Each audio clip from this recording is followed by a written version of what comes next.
Hello everyone, welcome to Brain Shocks. मेरा नाम रजत है और इस वीडियो सीरीज में हम कर रहे हैं गेट एप्टीट्यूड के previous year questions all branches. इस वीडियो में हम करेंगे गेट 2024 के डे वन सेशन टू का मैकेनिकल इंजीनियरिंग के एप्टीट्यूड क्वेश्चंस। ठीक है। तो म- अ, ये पेपर थोड़ा सा मुश्किल था ना एप्टीट्यूड के हिसाब से, क्योंकि दो क्वेश्चन इंग्लिश के थे और दो एमटीए भी हुए हैं। ठीक है, तो इसलिए काफी चैलेंजिंग रहा होगा ये एप्टीट्यूड सेक्शन मैकेनिकल का। ठीक है, तो फर्स्ट क्वेश्चन है ये, वही है कि if arrow denotes increasing order of intensity then meaning of words smile, giggle, laugh is analogous to disapprove dash चिड़े। आई थिंक इसको ये बोलते होंगे चाइड, जो भी है चाइड बोल देते हैं। Which one of the given option is appropriate to fill in the blanks. ठीक है, इंटेंसिटी इसका मतलब ये है कि कैसे इंटेंसिटी बढ़ रही है ना, जैसे मैंने पिछली वीडियो में बताया था कि तारीफ करने की इंटेंसिटी ऐसे बनती है कि अच्छा लग रहा है, बहुत बढ़िया लग रहा है, फिर शाहरुख खान लग रहा है। ठीक है, उस तरीके से स्माइल, स्माइल करना, गिगल ही करना, लाफ हंसना। ठीक है, तो इंटेंसिटी बढ़ रही है ना। ठीक है, उसी तरीके से डिसअप्रूव डैश चाइल्ड। तो डिसअप्रूव होता है वो अस्वीकार कर देना। ठीक है, कि तुम्हारा ये प्लान मैं डिसप्रूव करता हूँ। ठीक है, डैश चाइल्ड होता है किसी, कोई खराब करता है तो उसको क्रिटिसाइज या फिर ब्लेम करना। ठीक है, और तो इसका जो सही आंसर है वो है ए। इसका मतलब है किसी के बैड बिहेवियर की वजह से उसको बोलना कि तुम्हारा ये चीज मैं डिसअप्रूव करता हूँ। ठीक है, तो ऑप्शन आएगा ए। परेज वही तारीफ करना। रिप्राइज होता है म्यूजिक में जो रिपीट होता है। ठीक है, वो इसका थोड़ा सर्च करें ना। ठीक है, रिपीटेशन से रिलेटेड है ये। ग्रीफ मीन्स दुख, दुखी होना। ठीक है, सैड होना। ठीक है, तो ऑप्शन इसका आ जाएगा ए।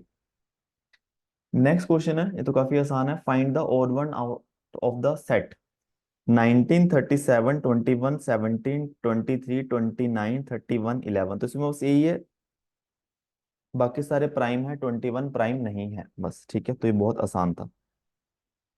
नेक्स्ट क्वेश्चन ये भी बहुत ही सिंपल सवाल है। In the following series identify the number that needs to be change to form the Fibonacci series. ठीक है, अब फिबोनाची सीरीज आनी चाहिए। फिबोनाची सीरीज क्या होती है? पहले दो टर्म्स वन होती हैं, फिर तीसरी टर्म बनती है इन दोनों को जोड़ के वन प्लस वन टू, चौथी टर्म बनेगी लास्ट टू। बस आगे इसके बाद लास्ट टू टर्म्स को ऐड करते रहना है। Two plus one three, three plus two five, five plus three eight, eight plus three thirteen, thirteen plus eight 21 and so on. तो यहाँ पे गड़बड़ है, यहाँ पे फाइव होना चाहिए था, तो ये गलत है। ठीक है, तो फिबोनाची सीरीज है, इसमें एक गोल्डन रेशियो का भी कंसेप्ट होता है, अगर वो पढ़ना चाहो तो किसी भी दो जो टर्म्स है उसका रेशियो देखो, जैसे इनका रेशियो तो वन है, इसका रेशियो टू है, इसका 1.5 है। ठीक है, इसका आ जाएगा आई थिंक 1.66 समथिंग ना। ठीक है, इन दोनों का भी। अब ये क्या होगा आगे जाके, कुछ रेशो फिक्स हो जाता है 1.6 समथिंग, आगे जाके वो कांस्टेंट सा हो जाता है, तो इसको बोलते हैं गोल्डन रेशो।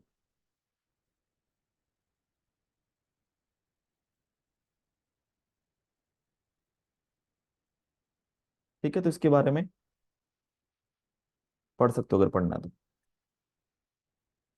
नेक्स्ट क्वेश्चन है, ये भी सीधा सा ही है।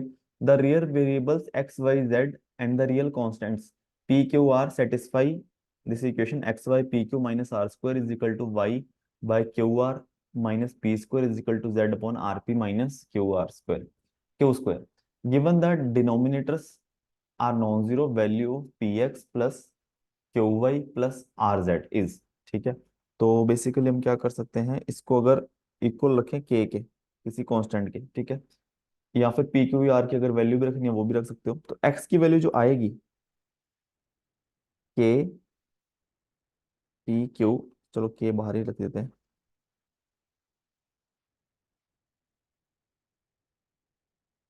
प्लस प्लस नहीं, वाई की वैल्यू क्या आएगी के Q R minus P square, z की क्या वैल्यू आएगी के R P minus Q square.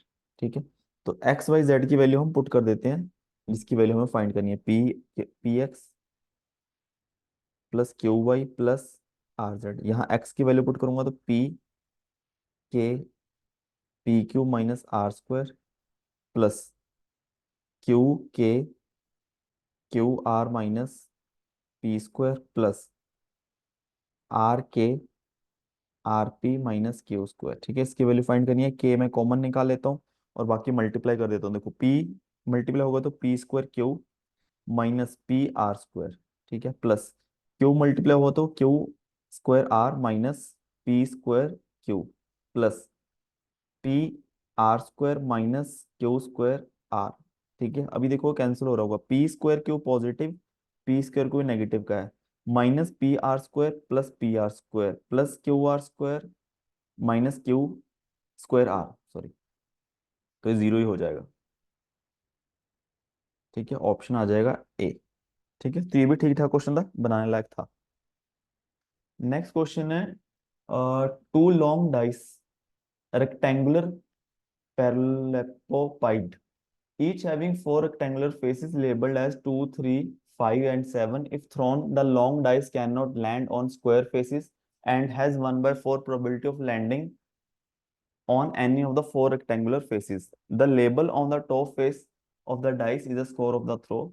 If thrown together, what is the probability of getting sum of two long dice scores greater than 11? ठीक है, तो ये पासे जो होते हैं ना, जो महाभारत में दिखाते थे और जिससे वो खेलते थे चौसर, ठीक है, उस तरह के पासे। फॉर एग्जाम्पल इस तरीके से इसका,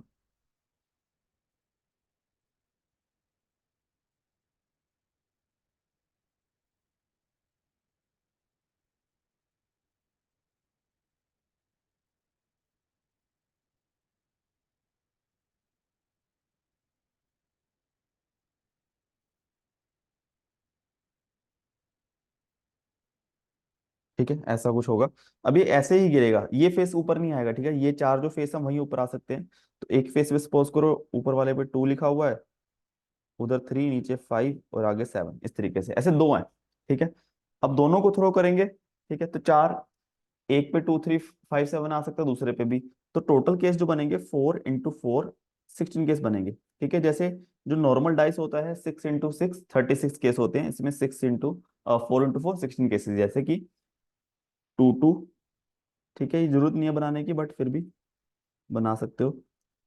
2 3, 2 5, 2 7, ठीक है, सिमिलरली 3 2, 3 3 एंड 3 7, फिर 5 2 से लेके 5 7, फिर 7 2 से लेके 7 7, इस तरीके से 16 केस बन गए। अब कितने केस है कि स्कोर जो है ग्रेटर देन 11 हो? ठीक है, अब 2 तो उस केस में नहीं आएगा ना, 2 किसी के साथ सम करके 11 नहीं बना सकता, 3 भी नहीं बना सकता, 3 + 7 कितना है अपना 10 आएगा। 5 बना सकता है ना, या तो 5 7 हो या फिर 7 5 हो। एक केस बन गया 7 7, ठीक है, तीन ही केस हैं जिसमें सम जो होगा ग्रेटर देन 11 आएगा, 12 12 और 14। ठीक है, तीन केस हमारे फेवरेबल, टोटल केस है 16, तो आंसर आ जाएगा 3/16, 3/16। ठीक है, तो ये भी आसान क्वेश्चन था। तो देखो ये 2 नंबर वाले इंग्लिश का आ गया, तो इसका मैं बता देता हूँ जितना मुझे समझ आया, कि in the given text the blanks are numbered 1 to 4. Select the best match for the all the blanks. Professor P dash merely a man who narrated funny stories dash in his blackest moment. He was capable of self-depreciating humor. Professor Q dash a man who hardly narrates funny stories dash in his blackest moment was he able to find humor। ठीक है, तो इसमें क्या देखो, दो चीजें हैं, एक तो was only, was not even, ठीक है, या was not even, was only, was के साथ even। ठीक है, बेसिकली अगर देखा जाए, एक तो आएगा कि was not, कि जैसे professor P was not merely a man who narrated funny story, मतलब प्रोफेसर पी ऐसा आदमी नहीं था जो कि केवल, merely का मतलब केवल, फनी स्टोरी सुनाता था, इवन, जबकि in his blackest moment he was capable of self deprecating humour. Self deprecating humour होता है जो खुद की ही हंसी उड़ाना। ठीक है, तो इसका आंसर जो है यहाँ पे आएगा वॉज नॉट, यहाँ पे इवन। ठीक है, कि वो ऐसा आदमी नहीं था जो सिर्फ केवल फनी स्टोरी सुनाता था, जबकि इसके इवन का, आई थिंक इसके अलावा अपने ब्लैकेस्ट मोमेंट में वो सेल्फ डेप्रिकेटिंग ह्यूमर के लिए भी कैपेबल था। ठीक है, फिर इसमें आएगा वॉज। ठीक है, professor Q was a man who hardly narrate funny story, मतलब प्रोफेसर क्यू ऐसा इंसान था जो हार्डली, बड़ी मुश्किल से फनी स्टोरी सुनाता था। ओनली, ठीक है, only, only his blackest moment was he able to find humour. ठीक है, तो सिर्फ कुछ ब्लैकेस्ट मोमेंट में वो ह्यूमर ढूंढता था बस। ठीक है, इसका आंसर आएगा ऑप्शन बी। नेक्स्ट क्वेश्चन आप देखो, ये चैलेंजिंग है, ये क्वेश्चन है एमटीए, और ये काफी ऐसा नहीं है कि सीधा सा क्वेश्चन है कि देख के पता चल जाएगा एमटीए है, तो इस पे मुझे लगता है काफी टाइम वेस्ट किया होगा। ठीक है, क्वेश्चन है कि how many combinations of non null sets A B C are possible from subsets of 2 3 5 satisfying the condition A is subset of B, B is subset of C. ठीक है, तो हमें कुछ इस तरह के कॉम्बिनेशन बनाने हैं, 2 3 5 से ऐसे सेट बनाने हैं ताकि ए बी का सबसेट हो, बी सी का। जैसे फॉर एग्जांपल कि 2 3 5, और मान लो 2 3 5 बी हो जाए, ए ये हो जाए। ठीक है, ये ए, ये बी, ये सी। ठीक है, तो 2 3 5 से मैंने सेलेक्ट किया सारे एलिमेंट्स, और ए बी का सबसेट है, बी सी का सबसेट है। ठीक है, तो हमें देखना है कि कितने कॉम्बिनेशन बनेंगे। तो इसका अगर पैटर्न देख लो, तो सपोज करो मेरे पास क्या है, 2 3 5 ये है।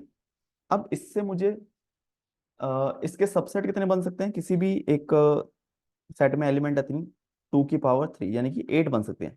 बट 8 जो है इसमें नल सेट भी इंक्लूडेड है। ठीक है, तो 7 आएगा। ठीक है, अब देखो, अगर मुझे यहां से मुझे सी सेलेक्ट करना है, अब सपोज करो कि मुझे सी इस तरीके से सेलेक्ट करना है कि तीनों एलिमेंट लूं। ठीक है, तो इसका मेरे पास सिर्फ एक ही तरीका है। उसके बाद अगर मुझे सपोज करो दो एलिमेंट सेलेक्ट करने हैं, ठीक है, मैं दो फॉर एग्जांपल लिख देता हूँ। ठीक है, ए बी दो एलिमेंट है, तो इसके कितने तरीके होंगे, तीन। 3 C 2, जैसे 2 3 हो सकता है, T 5 हो सकता है, या फिर 2 5, तीन तरीके हो गए। या फिर मैं एक ही एलिमेंट सेलेक्ट करूं।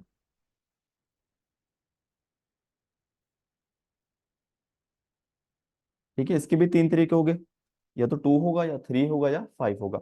अब देखो इसके लिए तो सिंपल है, अगर एक ही एलिमेंट सेलेक्ट हो रहा है तो बी में भी वही होगा, और फिर ए में भी वही होगा, तभी बी ए का सबसेट बनेगा, और बी सी का सबसेट बनेगा, ए बी का सबसेट बनेगा। तो सी के बाद एक एलिमेंट है, बी में एक ही तरीका बचा। ठीक है, ए ही मुझे चूज करना पड़ेगा, ए के लिए मुझे ए ही चूज करना पड़ेगा। ठीक है, बात यहाँ खत्म होगी। अब सपोज करो सी में ए और बी है, तो दो तरीके बनते हैं, या तो बी में दोनों ए और बी आ जाए, या फिर कोई भी एक एलिमेंट ए या फिर बी। तो दोनों एलिमेंट सेलेक्ट करने का तरीका एक ही है, दो हैं, दो ही सिलेक्ट करने पड़ेंगे। दो में से एक सेलेक्ट करने का तरीके दो हैं, या तो ए या फिर बी। ठीक है, अब इसके बाद अगर बी में एक एलिमेंट है तो ए में भी वही करना पड़ेगा, तो उसका कितना तरीका हो गया, एक तरीका हो गया। ठीक है, और अगर मुझे सपोज करो दो एलिमेंट है, अब इस पे ए के मुझे सबसेट बनाने हैं। ठीक है, तो या तो ए में दो एलिमेंट सेलेक्ट होंगे, या फिर एक। ठीक है, वैसे इसकी जरूरत नहीं है, आप डायरेक्टली लिख सकते हो कि दो एलिमेंट्स को यूज करके कितने सबसेट बना सकता हूँ नॉन नल। ठीक है, तो उसके तीन केस बनेंगे, या तो ए ले लो, या बी ले लो, या फिर दोनों ए बी ले लो, तीन बनेंगे, है ना। जैसे मान लो दोनों लेता हूँ तो दो केस बन रहे हैं, सॉरी एक केस बनेगा। ठीक है, एक ही तरीका है दोनों सेलेक्ट करने का, दो में से दो, 2 से 2। अब एक सेलेक्ट करने के दो तरीके हुए, या तो ए या फिर बी। ठीक है, इस तरीके से। तो सबसे सही तो यह है कि बस तीन लिख लो, कि तीन तरीके हैं, क्योंकि ए से आगे हमें कहीं जाना नहीं है। ठीक है, अब देखो यहाँ पे तीन एलिमेंट है, तो मुझे बी के लिए भी तीन ऑप्शन आ गया, तो तीनों चूज करके सेट बना दो बी, या फिर दो, या फिर एक। ठीक है, तीनों चूज कर लूँ, 2 3 5, या फिर कोई दो, या फिर एक। ठीक है, अगर मैंने एक चूज किया बी में, तो उसके तरीके कितने हो गए, 3, तीन तरीके से चूज कर सकता हूँ। उसके बाद ए जो है, ए सेट में तो एक ही तरीका बचा ना, जो है वही ए में डालना पड़ेगा। ठीक है, उसी तरीके से सी में तीन एलिमेंट है, बी में दो एलिमेंट चूज करने की, 3 C 2 यानी कि तीन तरीके हो गए। उसके बाद दो एलिमेंट है, उसको चूज करके उसमें से एक या फिर दोनों चूज करके मुझे ए सेट बनाना है, तो इसके भी तीन तरीके हो गए, ठीक है। या तो ए होगा या बी होगा या फिर ए बी। सिमिलरली अगर तीन एलिमेंट है इसके, मुझे इससे मुझे ए सेट बनाना है ताकि इसका सबसेट रहे ए। तो तीन तरीके, टोटल 7 वेज होंगे। या तो एक एलिमेंट चूज करूँ तो 2 3 5, तीन तरीके ये हो गए। दो एलिमेंट चूज करूँ 2 3 3 5 2 5, या फिर तीनों ही चूज करूँ उसका एक तरीका हो गया ना, टोटल हो गया 7। ठीक है, तो जैसे सी, इसमें से मुझे सी बनाना था, तो एक तीन तीन, 7 तरीके। ठीक है, तो ये तरीके टोटल देखते हैं अब अगर इस तरीके से आता है तो 7 तरीके हो गए। ठीक है, 7 तरीके कब हो गए, जब सी बी और सी में तीन तीन एलिमेंट है, तब ए को चूज करने के 7 वेज हो गए।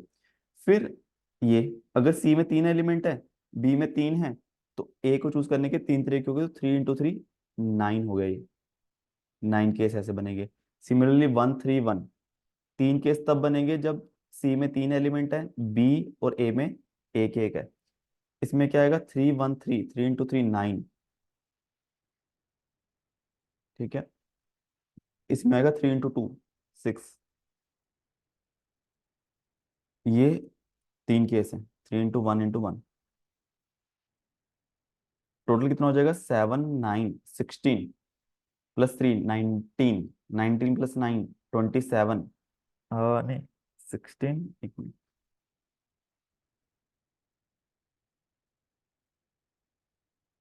7 + 9 16 + 3 19, 27 +6 27 + 6 33 36। एक मिनट लगे, 37 आना चाहिए था। 7, इसका भी एक ही तरीका हो गया। नहीं कुछ, नहीं सेम, एक मिनट, कुछ एडिशन में गलती की है। 9 7 16 3 19, 1909, अच्छा 1909 28, 28 से 34 3 37, ठीक है 37 आएगा आंसर। ठीक है, इसका, तो इसलिए इसका एमटीए है, मार्क्स टू ऑल। ठीक है, इसका जो जनरल सोल्यूशन, जो मैंने अभी थोड़ा अच्छे से नहीं किया, बट जो एक प्रोबेबिलिटी है ना, ये मैंने कोशिश तो की, ये होना चाहिए। ठीक है, तो अभी कोशिश कर लेना, बट श्योरिटी नहीं है। अब जैसे n की वैल्यू 3 है ना, तीन एलिमेंट है, तो 4 की पावर 3 -3 की पावर 3 = 64 -27, तो 37 आ रहा है। ठीक है, तो 1 और 2 और 4 के लिए तो मैंने चेक कर लिया, n के लिए भी किया। ठीक है, इसको अगर वेरीफाई करना चाहो तो कर सकते हो। और मुझे टाइम लगा, मैं थोड़ा पूरा कोशिश करूंगा डिटेल सोल्यूशन बना के फिर अलग से वीडियो बनाने की। ठीक है, तो इसका 37 आंसर आना चाहिए। नेक्स्ट क्वेश्चन है, ये सीधा क्वेश्चन है, आसान है, कि the bar chart gives the batting average of VK and RS for 11 calendar years from 2012 to 2022, considering that 2015 and 2019 are world cup. ठीक है, 15 एंड 19 वर्ल्ड कप ईयर है ये, और ये which of the following is true. ठीक है, VK Virat Kohli, RS Rohit Sharma, वही है। एवरेज दी हुई है, ठीक है, 2012 में विराट कोहली की ज्यादा, रोहित शर्मा की बहुत कम है। 2013 में इक्वल सी है। 2014 में विराट कोहली थोड़ी सी ज्यादा है, 15 में रोहित शर्मा की ज्यादा है, 16 में विराट कोहली की ज्यादा है, एंड सो ऑन। ठीक है, क्वेश्चन क्या है, Rohit Sharma has higher yearly batting average than of VK in every world cup year. तो दोनों वर्ल्ड कप ईयर में रोहित शर्मा की एवरेज ज्यादा है। तो देखो यहाँ रोहित शर्मा की ज्यादा है, बट यहाँ पे कम है, तो गलत है ना। एक वर्ल्ड कप में रोहित शर्मा की ज्यादा है, एक में विराट कोहली की ज्यादा है। VK has higher yearly batting average than that of RS in every world cup year, गलत है ना। VK's yearly batting average is consistently higher than that of Rohit Sharma between two world cups. ठीक है, तो बिटवीन टू वर्ल्ड कप्स, तो 16 17 18, इसमें VK की ज्यादा है एवरेज। ठीक है, इसमें वीके की ज्यादा है, इसमें वीके की ज्यादा है, तो सही है ना। विराट कोहली की जो बैटिंग एवरेज है कंसिस्टेंटली हायर है उन दो वर्ल्ड कप के ईयर के बीच वाले टाइम में। ठीक है, तो डी में रोहित शर्मा की बता रहा है, जो कि गलत होगा। ठीक है, नेक्स्ट क्वेश्चन, अब ये भी थोड़ा चैलेंजिंग क्वेश्चन है, क्योंकि इसको विजुअलाइज करना पड़ा, थोड़ा मुश्किल तो है ना, ऑनलाइन पेपर में तो और मुश्किल है। ऑफलाइन में फिर भी चलो थोड़ा पेन वगैरह से करके कर सकते हो। ठीक है, फिर भी चलो देखते हैं। A planar rectangular paper has two V-shaped pieces attached as shown below. Piece of paper is folded to make the following closed three-dimensional object. Number of folds required to form the object. ठीक है, कितनी बार हमें fold करना पड़ेगा? सबसे पहले देखो, हमें यहाँ तो फोल्ड करने पड़ेगा, तभी वी शेप ऊपर आ जाएगी। ठीक है, तो ये पूरी शेप ऐसे ऊपर आ जाएगी। ठीक है, 2 बार तो करना पड़ेगा हमें। तो बेसिकली ये मैं बना देता हूँ कि ये वाला पार्ट जो है, ये वाले पार्ट हो गए ना, और ये ये वाला पार्ट हो गया। ठीक है, अब देखो सबसे पहले जो शीट है ना, जो ये वाली शीट है, ये वाला पाथ, ये वाली चीज है। ठीक है, जो दोनों वी शेप के बीच में, ठीक है, देखिए। तो सबसे पहले मुझे क्या करना पड़ेगा, मुझे यहाँ से फोल्ड करना ही पड़ेगा। ठीक है, अगर यहाँ से फोल्ड कर दिया, ये भी बिल्कुल ऊपर आ गई, सपोज करो ये यहाँ पे फोल्ड हो रहा है। ठीक है, तो अभी तक 3 फोल्ड हो चुके हैं। मैं इसको मार्क कर देता हूँ, 1 2 3। ठीक है, फिर जब ये खड़ा होगा, इसको, ये वाली पट्टी है, ये इसको यहाँ पे मैच करेंगे, यहाँ फिर फोल्ड करना पड़ेगा। ठीक है, यहाँ पे। ठीक है, सपोज ये वाला फोल्ड हो गया। ठीक है, ये कहीं कहीं पे भी आएगा बीच में, हमें नहीं पता। ठीक है, मैं बना देता हूँ रैंडमली थोड़ा, गैस से 4। ठीक है, जो यहाँ पे लगेगा, फिर अगला फोल्ड होगा यहाँ पे, इस टाइम पे, मतलब 5। फिर अगला फोल्ड होगा यहाँ पे, थोड़ा सा दूर जाके, 6। फिर यहाँ पे 7। ठीक है, यहाँ पे 7 होगा। फिर अगला फोल्ड होगा यहाँ पे, 8। फिर अगला फोल्ड होगा यहाँ पे, 9। ठीक है, और जो ये वाला पार्ट है, ये पार्ट फिर यहाँ पे जाके, यहाँ पे जाके मिल जाएगा फिर, बट यहाँ पे फोल्ड नहीं है। ठीक है, तो टोटल जो फोल्ड हो गए वो 9 हो गए। ठीक है, तो 1 2 3 4 5 6 7 8 9, और यहाँ पे तो मिल ही जाएगा जाके, है ना, यहाँ पे फोल्ड करने की जरूरत नहीं है, बिल्कुल ये वाला पार्ट मिल जाएगा। ठीक है, तो इस तरीके से थोड़ा सा, आई होप काफी लोगों ने कर दिया होगा जिन्होंने थोड़ा विजुअलाइज किया होगा, बट हाँ थोड़ा सा मुझे लगता है चैलेंजिंग तो था। नेक्स्ट क्वेश्चन है, ये भी दिक्कत वाला क्वेश्चन है। Four equilateral triangle are used to form a rectangular closed three dimensional object by joining along the edges. Angle between two faces is, देखो सबसे पहले डायग्राम नहीं दिया हुआ। ठीक है, डायग्राम मैंने किया। फोर इक्वलेटेड ट्रायंगल को ज्वाइन करके हमने एक regular close three dimension shape बनाया। ठीक है, तो ये हो गया, इसको बोल सकते हैं रेगुलर टेट्राहेड्रॉन, या फिर पिरामिड विद ट्रायंगुलर बेस। ठीक है, देखो एक इक्वलेट ट्रायंगल हमने नीचे रखी, 3 हमने ऐसे लगा दी, 1 2 और 3। ठीक है, इससे एक शेप बन गई। ठीक है, अब हमें फाइंड करना है एंगल बिटवीन टू फेसेस, यानी कि जैसे ये वाली ट्रायंगल और ये बेस वाली, इसके बीच का एंगल कैसे निकालेंगे, ये वाला। ठीक है, या फिर इन दोनों के बीच का एंगल। ठीक है, ये एंगल हमें निकालना है बेसिकली, ये वाला। ठीक है, अब देखो कोई भी ऑप्शन इसमें मैच नहीं करेगा। ठीक है, तो अब देखते हैं इसको ऐसे क्या करें। तो बेसिकली अगर मैं पहली A B C D, A B C triangle में देखूं,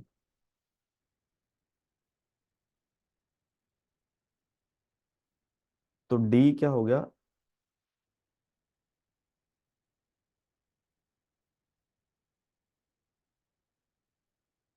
इक्वल ट्रायंगल है, तो ये ए डी है। बेसिकली वो मीडियन भी हो गया, और 90 डिग्री पे भी टच करेगा। ठीक है, A B C equal triangle है, तो अगर मैं इसकी साइड 1 ले लूं, ठीक है 1 ले लेते हैं, अगर ये 1 है, ये हाफ है, ये आता है √3/2, है ना, पाइथागोरस लगा देना। बी डी हाफ है। ठीक है, तो बेसिकली हमारे पास ए डी की लेंथ आ गई √3/2। तो ये एंगल मुझे फाइंड करना है थीटा, तो मुझे या तो यहाँ पे ए ई लिख देता हूँ, या तो मुझे ए ई चाहिए या फिर डी ई चाहिए। ठीक है, अब ये बिल्कुल इसका सेंटर है ना, टॉप यहाँ, अगर मैं एक इसका टॉप व्यू बनाऊं,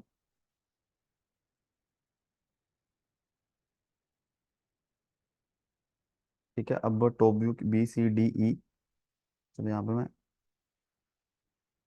एफ कर देता हूँ, यहाँ पे ई। ठीक है, मैंने क्या किया, बी सी ई टॉप व्यू बनाया, ये बिल्कुल सेंटर है, एफ। ठीक है, और मुझे ये वाली लेंथ फाइंड करनी है ना, डी एफ, ये डी होगी। ठीक है, मुझे टॉप टॉप व्यू है ये। और इसको हम मिला देते हैं इस तरीके से। अब क्या ये एंगल 30 डिग्री होगा? ठीक है, क्योंकि टोटल एंगल 60 डिग्री है, ये 30 डिग्री है। अब इसको भी मिला सकते हो अगर थोड़ा और।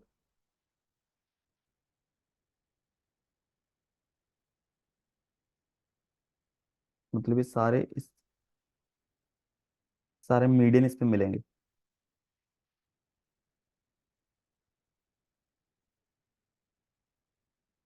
ठीक है, अभी बिल्कुल सेंटर है, तो ये साइड ये साइड ये साइड तीनों सेम आएंगी। ठीक है, तो ये एंगल हो गया 30 डिग्री, और ये होगा एंगल 90 डिग्री। बेसिकली मुझे डी एफ निकालना है। तो डी एफ निकालने के लिए, और बी डी की वैल्यू कितनी है? 1/2। ठीक है, बी डी की वैल्यू है 1/2। और मुझे निकालना है एफ डी। तो tan 30 is equal to F D divide by B D, क्या है? हाफ। तो ये है 1/√3 into 1/2 is equal to F D. तो एफ डी की वैल्यू कितनी आ गई? 1/2√3। ठीक है,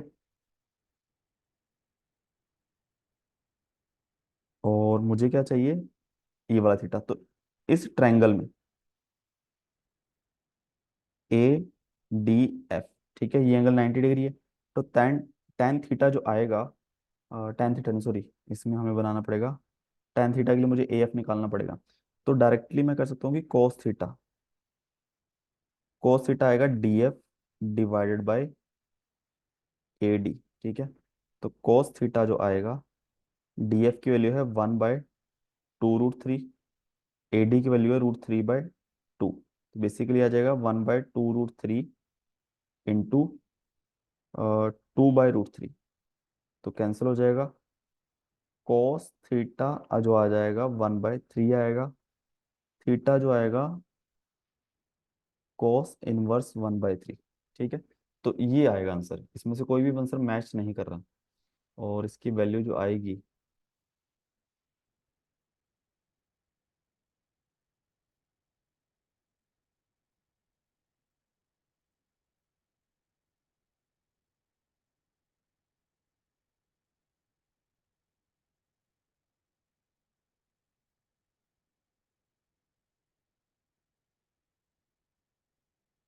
70.528।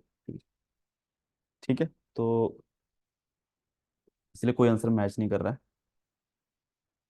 आई थिंक इन्होंने पहले 60 दिया होगा। 60 जो है ना, जो एज के बीच में एंगल है, मतलब ये वाला एंगल कह सकते हो। 60, ये एंगल है 60 डिग्री है ना। अगर ये ट्रायंगल देखो, मुझे लगता है इसके हिसाब से इन्होंने आंसर दे दिया होगा। ठीक है, तो ऑप्शन आंसर आएगा 70.528। तो देखा जाए, ये पेपर थोड़ा चैलेंजिंग था। ठीक है, ये क्वेश्चन हो गया जैसे, ये भी थोड़ा कह सकते हैं चैलेंजिंग था, ये आसान था। ये एम टी गया, ठीक है, तो टाइम तो वेस्ट हुआ होगा। दो, और फिर इंग्लिश का क्वेश्चन हो गया, 2 नंबर वाले में ही दिक्कत आ गई इतने क्वेश्चन में। ये 4 क्वेश्चन इजी थे। फिर पहला, जिसकी इंग्लिश में दिक्कत है, उसको थोड़ी सी दिक्कत हुई होगी। ठीक है, तो फिर भी किसी क्वेश्चन में डाउट हो तो नीचे कमेंट कर सकते हो। और वीडियोस को सीखा हो तो प्लीज़ वीडियो को लाइक करना और चैनल को सब्सक्राइब कर देना। Thank you so much.